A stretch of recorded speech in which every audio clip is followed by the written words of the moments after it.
સરદાર કૃષિનગર દાંતીવાડા કૃષિ યુનિવર્સિટી સંચાલિત સરદાર કૃષિનગર વિદ્યાલયના પ્રાંગણમાં આજે તારીખ 27/11/2025ના રોજ પ્રયાસ જુવેનાઇલ એન્ડ સેન્ટર સંસ્થાના મેઘા પંડ્યા ચિંતન જાદવ દ્વારા કેન્દ્ર સરકારના મહિલા અને બાળ વિકાસ મંત્રાલય દ્વારા શરૂ કરેલા બાળ વિવાહ મુક્ત ભારત અભિયાન અંતર્ગત 100 દિવસના કાર્યક્રમનો બનાસકાંઠા જિલ્લાના દાંતીવાડા તાલુકામાં લોન્ચિંગ પ્રોગ્રામ કરવામાં આવ્યો હતો।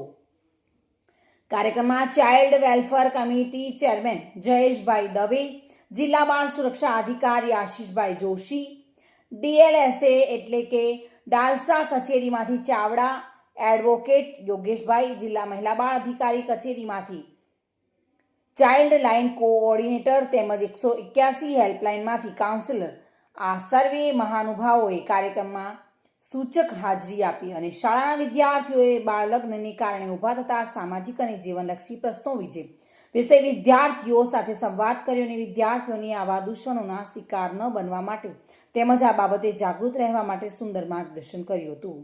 સરકાર દ્વારા આ બાબતે ચાલતી વિવિધ યોજનાઓ અને સહાયો વિશે પણ વિદ્યાર્થીઓને માહિતગાર કરવામાં આવ્યા હતા। કાર્યક્રમના અંતે પ્રયાસ સંસ્થાના પ્રતિનિધિ મેઘાબેન પંડ્યા દ્વારા તમામને શપથ લેવડાવવામાં આવ્યા હતા। જાગૃતતા માટે રેલી પણ કાઢવામાં આવી હતી, જેમાં શાળાના તમામ વિદ્યાર્થીઓએ ખૂબ જ ઉત્સાહભેર ભાગ લીધો હતો। સમગ્ર કાર્યક્રમનું સંચાલન શાળાના આચાર્ય તેજસભાઈ જોશી તથા વિવેકભાઈ રાજગોરના હાથે કરવામાં આવ્યું હતું।